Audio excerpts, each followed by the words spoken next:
All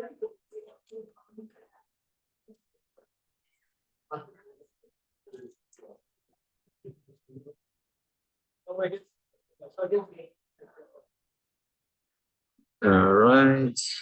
We got Zoom up and we've got my co-presenter in there as well. Just make sure we're getting Audio from her. Yeah. Rochelle, are you able to give us a quick check? Yeah, testing. That coming through okay?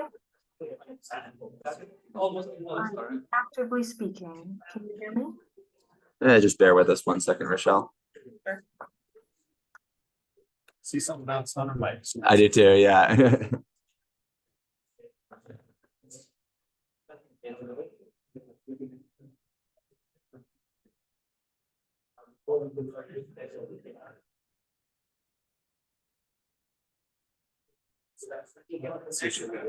All right, Rochelle, you want to give it a go now?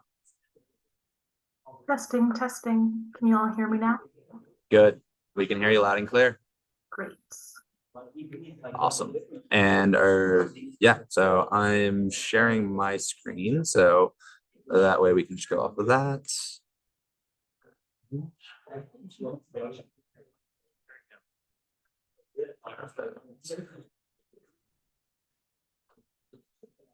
Yes, we heard out of this. And then for presentation mode for this one, let's see.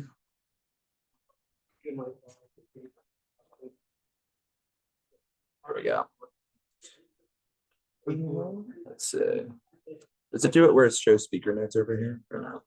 Speaker notes combined over. Yeah, This is just extension. Interesting.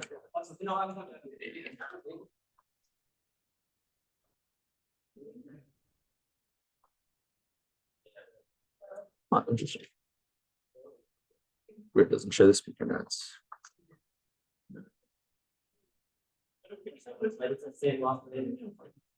Yeah, let me try this. I'll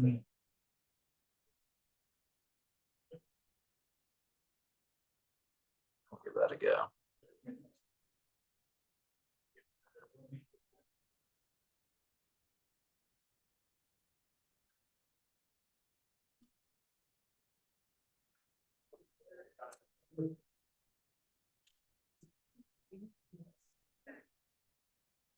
There we go. That will work better. I'm just gonna do one quick check just on this. Make sure video works okay. Might have to pop out a presentation mode for that.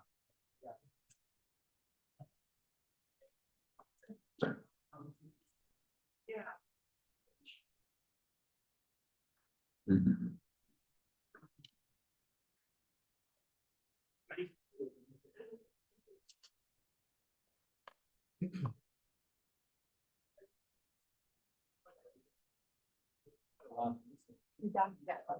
Yes, sir. Just make sure this one works and then we'll be good to go.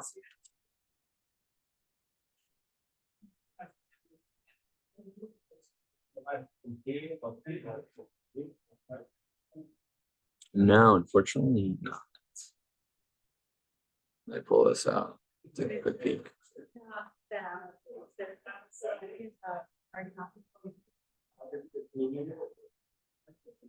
Sorry, we'll get it going in just 2 seconds here. All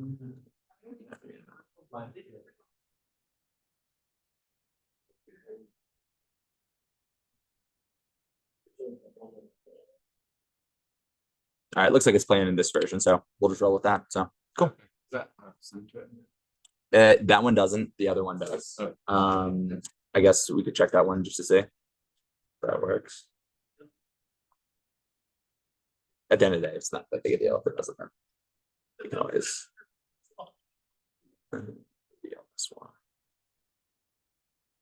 This one is sound. Yeah. Cool. All right, we're good to go. And you have a microphone preference? Here works, yeah.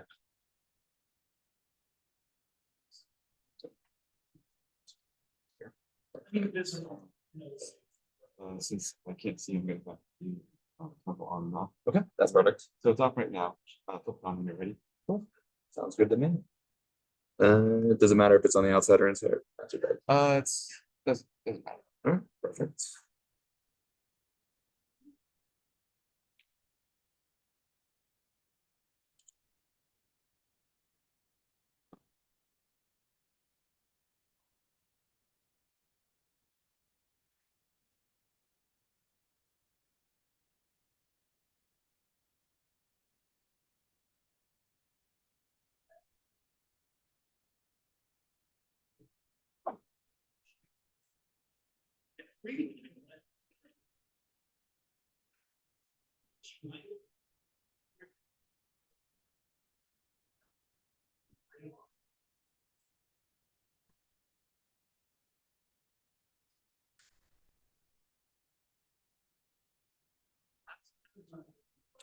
Hello, hello. Hello, everyone.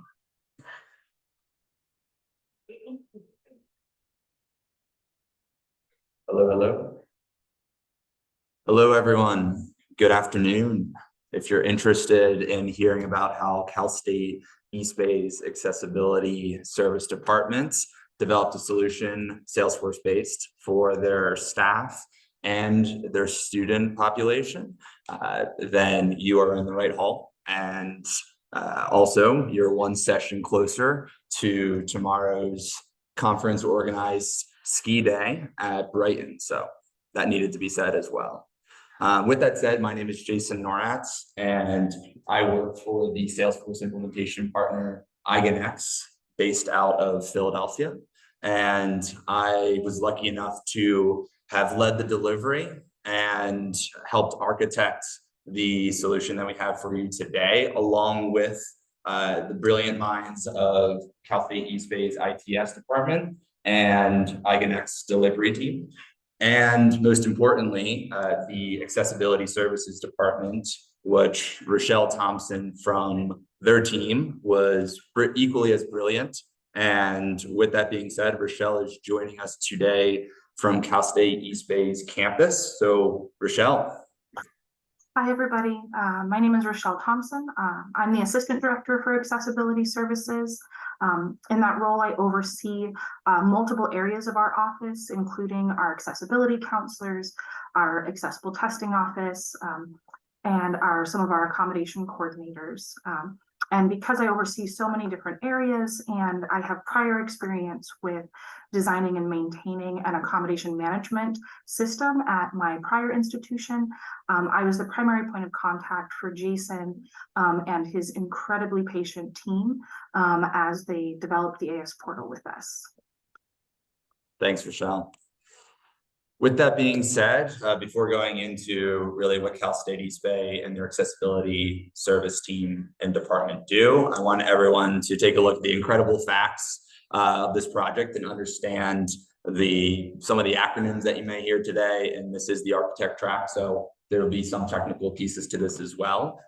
You're seeing on the screen right now, there were about 12 key objects, standard and custom. We had 3 profiles, one of them being system admin, so not too many profiles, taking advantage of Salesforce pointing us in the direction of permission sets. So we had 5 permission sets, which almost equals the audiences that we've mentioned. And you can see 5 audiences down there at the bottom, as well as 3 public groups for row level security, 11 forms for intake forms, course note taker forms, and 7 flows, 7 Apex classes. We tried to stay away from custom code as much as possible, but given that Cal State is a single org university, we had to make some sort of concessions and some customized solutions as well. And we had about 4 architects between IMX and Cal State's ITS department to help us out with this. And another thing to kind of note is that we were really focused on, as an architect, the data model, the system performance itself, the security and extendability, which we will get into in just a moment or so. And I'm going to kick this over to Rochelle and talk a little bit more about accessibility services at Cal State. Yeah, so Accessibility Services is the office at Cal State East Bay that's responsible for providing academic accommodations for students with disabilities on our campus. Every university has a disability service office, and we are that. We work with about 12% of the students on our campus. And we have multiple staff involved in these processes, everything from meeting with students to figure out what accommodations they need, to coordinators who actually put those accommodations in place for all of our students. Over time, we're seeing that students have increasingly complex accommodations, or instructors are designing classes that are very outside the norm. And so in short, exceptions to the rule kind of are the rule for our office. The system that we were using beforehand had a lot of pros and cons to it, but ultimately it wasn't very intuitive. It wasn't very user-friendly. It had a lot of design issues that made it really cumbersome and difficult to use if you weren't familiar with all of its little quirks. And so given the increasing complexity of the work that we were doing, we ultimately decided to go with something that was built from the ground up instead of something that was pre-built for offices like ours, because we knew that we would need something that was adapted to the complex work that we were doing, but also was dynamic enough to evolve over time for our future students who likely will be increasingly complex. Fantastic, and thanks, Rochelle. And with that being said, we are going to take a look at the AS Portal solution. And before I kick that off, the AS Portal is within the My Compass Experience Cloud site that Cal State East Bay already set up. So they have students that already log into the portal, and within that, they now see the Accessibility Service tab. And then within the entire AS Portal solution, we also have the CRM side for the AS staff. So equally as important, the staff and the actual students themselves.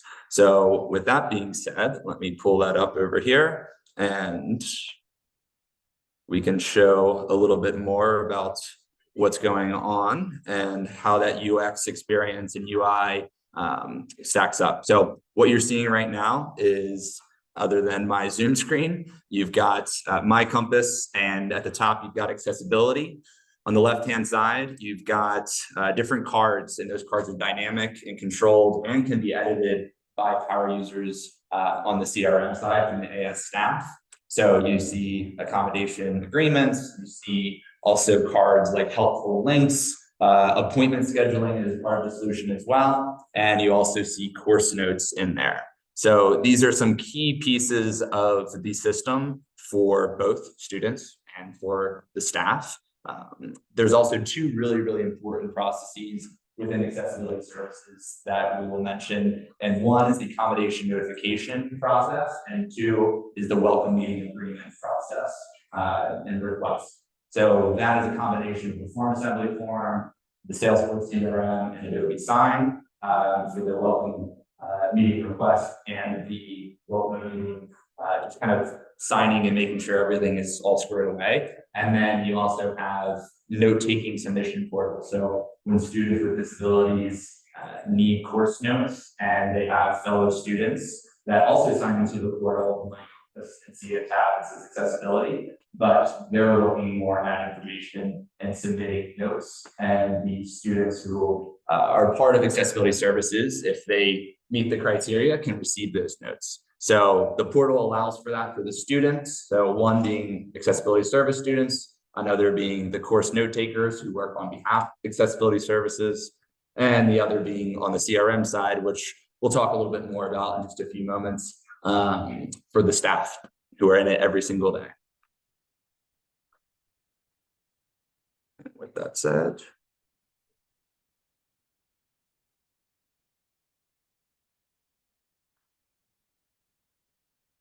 fantastic. So now the architecture review portion of this, right? So I already mentioned the data modeling, the data migration, the data sharing, kind of all the pieces that an architect may care about.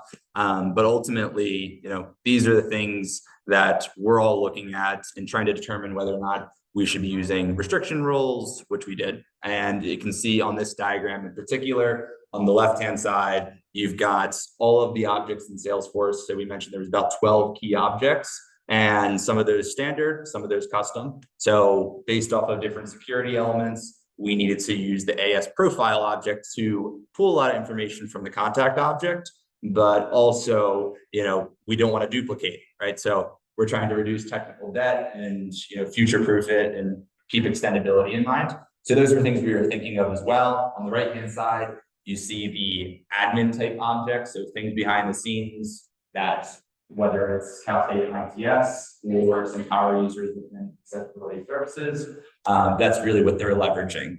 And I will chat more about that in just a moment or two, but those are some of the key pieces, along with, you'll see AS disabilities and accommodations. These are able to be edited by AS staff, certain AS staff.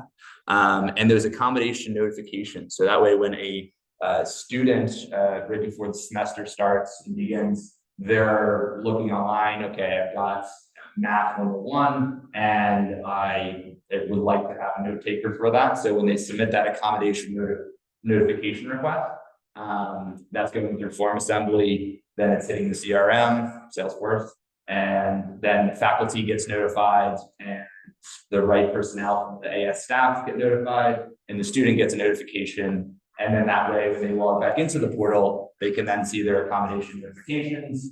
And we'll hear more about that in just a minute or two. But that's one of the key processes and some of those key objects that are definitely worth mentioning. AS notes and files are also super important as well, with security being a massive part. So when AS counselors are meeting with AS students, and AS just meaning accessibility services, I didn't explain that, then having that in a object that, because it is a single org, we're trying to think about, okay, there's other departments in there. They have maybe read access on the contact, but they do not need to see AS encounter notes. They don't need to see files and information that's under privacy and compliance regulations. So with that being said, we all have to kind of start somewhere, and that's with the forms. So I mentioned about 7 forms. That number is growing. The welcome meeting request is one key process I do want to discuss while we're on this slide. But ultimately, we're using secure pre-fill. So when a student is actually in the My Compass and then accessibility tab and they click on the form, they're able to submit certain key information for accommodations, and that URL is actually secure. With the help of form assembly team, you're able to accomplish that. And then for that welcome meeting request process, that could be prospects, maybe high schoolers or folks who are at Cal State and trying to become a part of the accessibility service department. These are all the different types of forms that we worked with during this engagement. And with that being said, considerations is that because Boomi is their integration tool and they're getting lots of data from PeopleSoft, we'll talk more about in a moment, we had to make sure that the form assembly forms and the criteria for creating new records in Salesforce were aligned with what was going on with Boomi and the integration processes that already existed.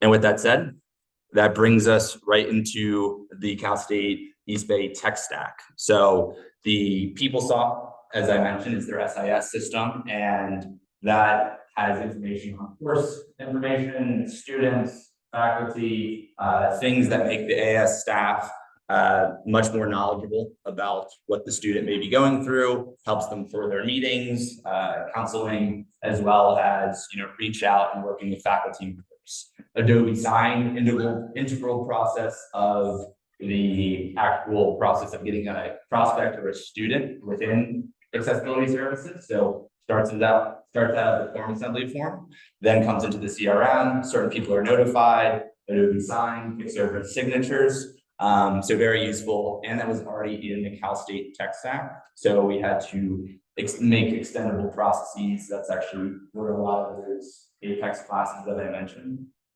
started, and Adobe Sign are tied to those. Form assembly, as I mentioned a few different times, 7 to 11 different types of forms that we had for staff, note takers, intake, and really had to focus in on that dedupe process for for context, it's huge. We don't have, Cal State doesn't have any manual creation of contact records within Salesforce, which is fantastic. But when you add new entry points, you need to make sure it mimics that same logic that you have in your Boomi processes.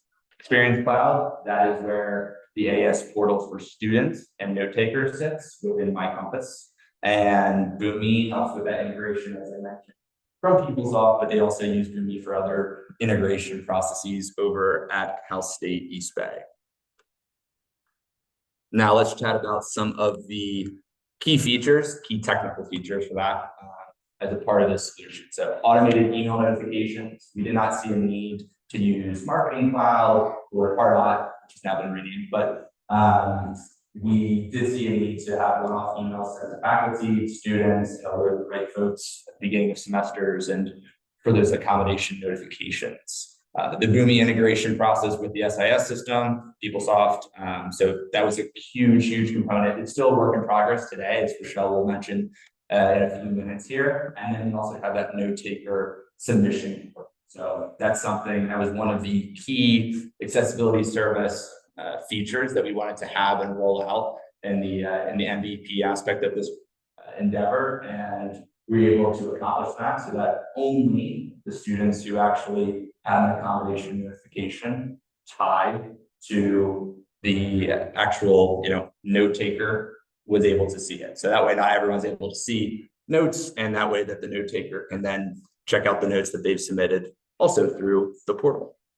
And with that said, I want to chat about benefits of the AS portal.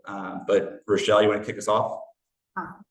Yeah, absolutely. So our two kind of biggest priorities when designing the AS portal and kind of making decisions about what our processes would look like was, number one, reducing the burden on students and improving staff efficiency. And we accomplished that, both of those things, by leveraging email templates, automation, and robust reports.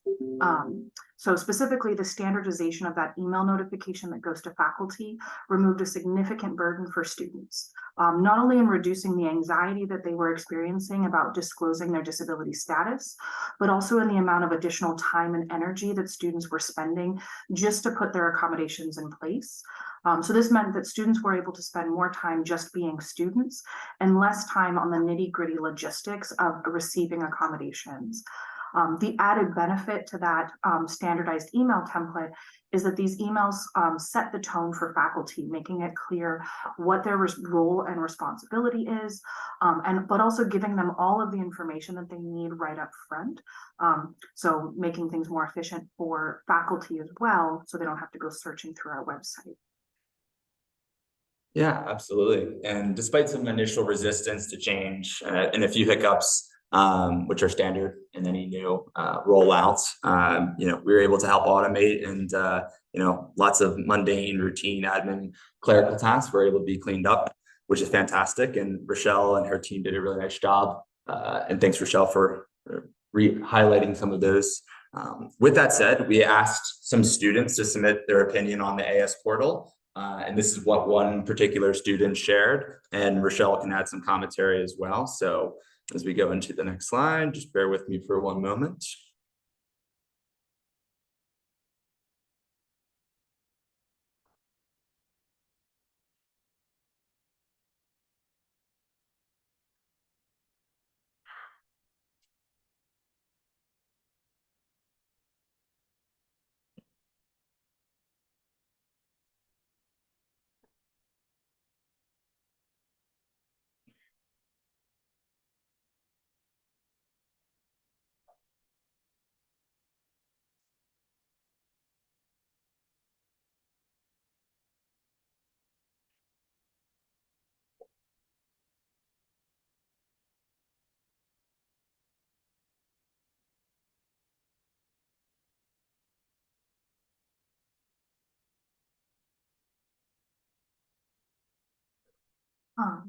Right.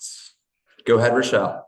Yeah, so unlike for our staff who did experience a little bit of change aversion, we actually saw with our students that they absolutely loved the AS portal. And when we did our yearly student satisfaction survey, we found a significant improvement in the results for our students in terms of rating the AS portal and its effectiveness for them.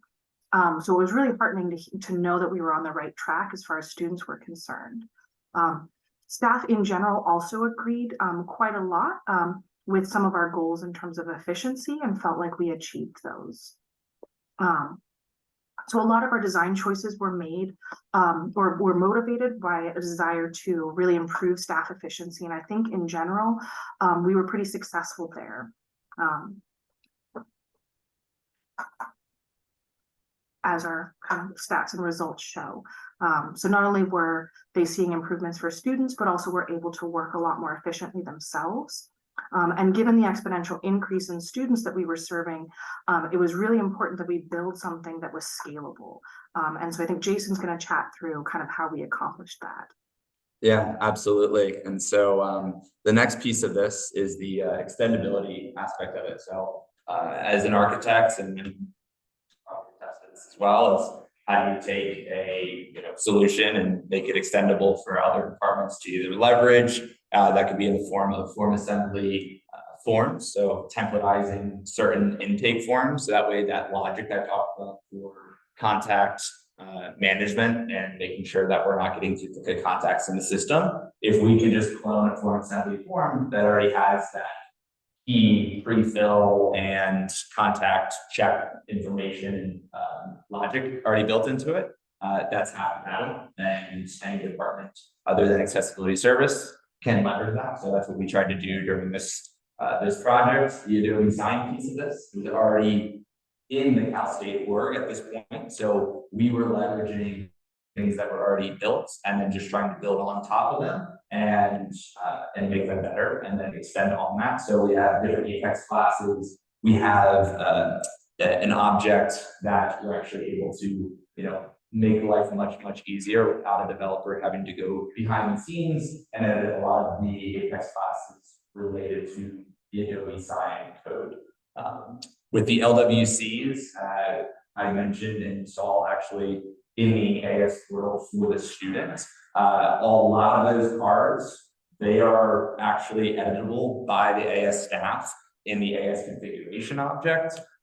So those are real changes that can be, you don't need to publish to the Experience Cloud site. You don't have to give someone access to the Experience Cloud site, and they're reflective if we need to change helpful links, if we need to change certain information, or if we want to roll out a feature, we're actually able to do that in the form of just an AS staff member editing the record. So those are key things in keeping this extendable, as well as the CPU limitations. So things like that were boomy. Let's say we had processes running for course information and student information.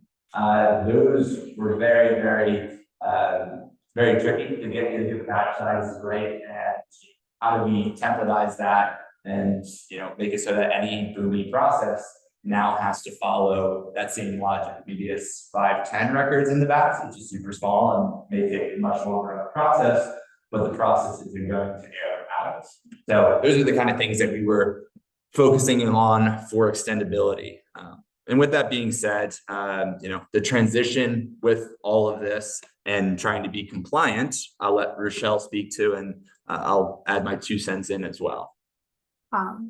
Yeah, so as Jason mentioned, because we are like a one org institution, we needed to be very mindful of FERPA, because other departments, other folks around the campus were going to potentially have access to the information retained in our office. For those who aren't familiar, FERPA is the Family Education Right to Privacy Act, and it requires that student records be kept confidential except in very specific circumstances. So specifically, the records of our students, or even the record that a student is connected with our office at all, needed to be kept confidential, except in those very specific circumstances outlined in FERPA. And so because everything from a student status to their medical documentation was going to be retained in the AS portal, we needed to ensure that no one outside of our office would have access to that information. And I think Jason talked a little bit about how we managed that in a prior slide.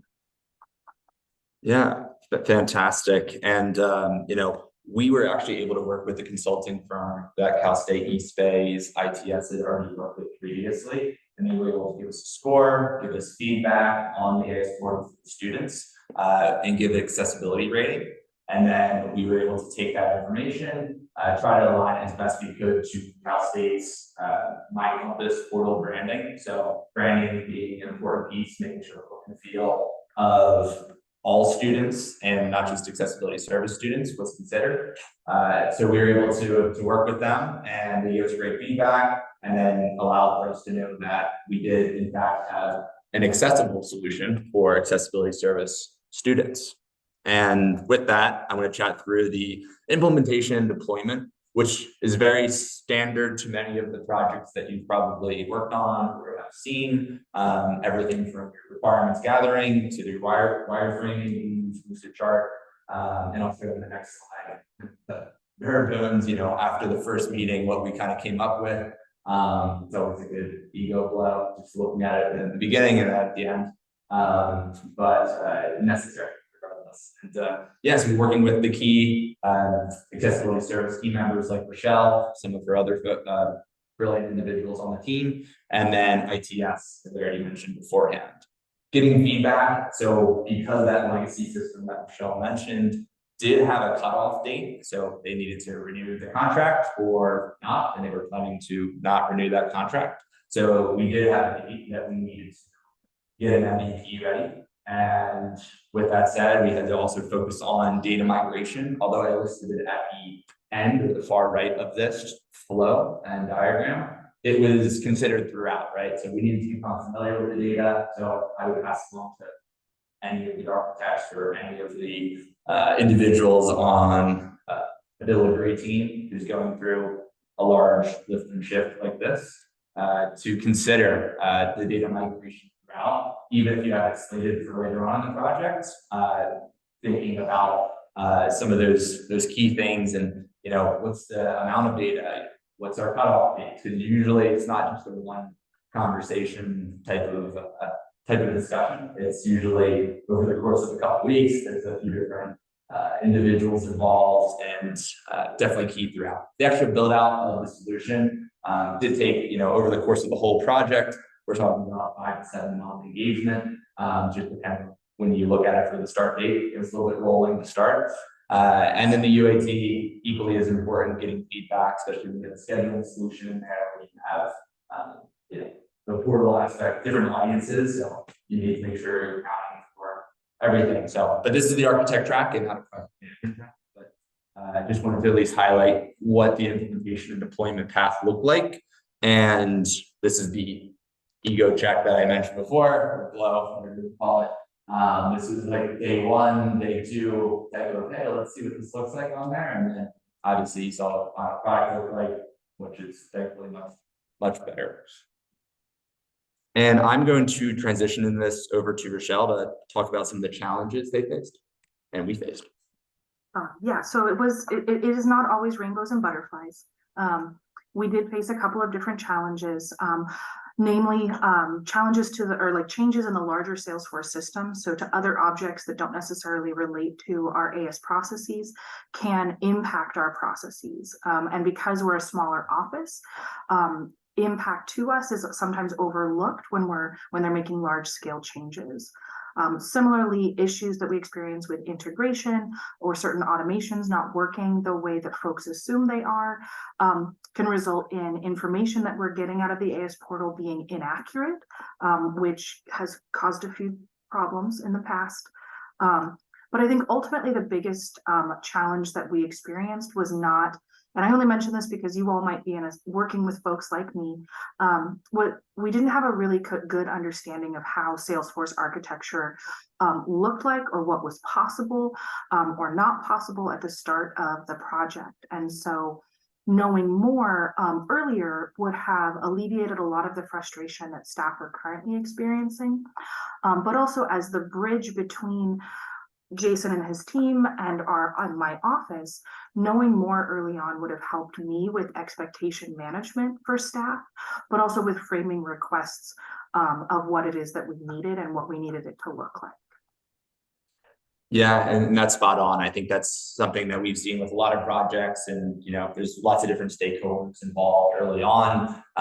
So making sure expectations are it's conveyed, and what the system can do natively, what it can't do natively, and going from there. So although that's the role of the team as a whole, I think as an architect you need to be thinking about that and pushing back when you do need to. So it's not, the answer is not always yes. It is usually a bit more complicated. With that said, we can chat through some of the future plans. Rochelle? Yeah, so while it is not always rainbows and butterflies, overall, the AS portal has been a huge success. Everyone that I've spoken to loves it. I personally love it. It's very powerful. And our ultimate plan is to actually build all of our accommodation processes into the AS portal so that it is a one-stop shop for students, for staff, and for faculty. That faculty portal will be another kind of thing that we need to add on there so that we're supporting our faculty as well. We're going to start with very simple processes and work up to kind of more complex processes that will likely require a few more custom objects. But in a couple of years' time, we're all very much looking forward to having that one-stop shop. Thanks, Rochelle. And hopefully everyone at least understands how Cal State East Bay is approaching accessibility services and the architecture behind it that makes it tick. Some of the key takeaways I would say is for any architect is, as long as you're considering the data model, the extendability, the performance, and security of the solution, and you're at least having meetings to address those, that's 90% of the battle. And with that said, thanks everyone, and special thanks to the team from Cal State East Bay, the ITS team members, Tutu, Pierre, as well as a lot of the folks, and Twinkie as well, and then a lot of the folks from the IGNX delivery team of Jeff, Aaron, and Jaden, Michelle, and her team were fantastic. So if you guys have any questions for us, I think we've got a few minutes. If not, no worries. I don't have any prizes. So. Yes. Yeah, you mentioned not too long ago, the previous slide, that limited Salesforce understanding issues. I've seen them from stakeholders. In the previous class earlier today, their advice was like, look, don't give Salesforce they don't care, just fix the speed. Just show them to understand the data and tell them highlight. Try to find something. What's yeah, so to echo what that question is also, basically it's Rochelle mentioning that she would have liked to have known earlier on some of the capabilities of the solution implementations of Salesforce, and that combated with other folks, different tracks that they're talking about how, hey, you know what, they don't actually need to know because it doesn't affect them. But I think at least for this project, maybe it's a bit more project specific, but I would say for this project, you need to at least get the MVP aspect of things. So if you know that Salesforce has the architect for the delivery team, you know that Salesforce can do it, I say, hey, we can handle it, and we'll make sure that this gets done. So if you feel that confident in it as an architect, then I say, put down a claim to it. But if it's something that seems a bit more complicated, you just do not understand it 100%, I think you have to share all the details that are necessary to Rochelle or your stakeholder. So I think if you feel as confident can be, you could probably make that something that stakeholders. When there's a lot of intricacies of moving from completely custom solution, a legacy solution to an entirely new platform, there's no way that any architect, any he is gonna know every intricacy of that and feel comfortable telling the stakeholder, you know, the answer is yes, right? I think and then you also have stakeholders that at least have that knowledge and that interest, you should be able to identify that, but I think it's more of that feeling itself. So if there's one right and one wrong, but I would say, do you feel good enough? I feel like that should be okay. We don't need to get into the nitty gritty, but you see a stakeholder like Michelle, someone who's, you know, caring, knowledgeable, wants to learn more, eager, then I think that's the key. So I would say it's qualitative, right? It's not it is interesting always to hear, because I've heard the same thing. Hopefully that at least answered. We don't want the Rochelle, but. Yes, we all want the Rochelle, I know. It was honestly a good work, like her and the team on. So. Any other questions? All right. Well, thank you, everyone. If you have any other questions, feel free to reach out to me, scan the QR code, what have you, and I'll be around and skiing tomorrow. Thanks, Rochelle. Thank you all.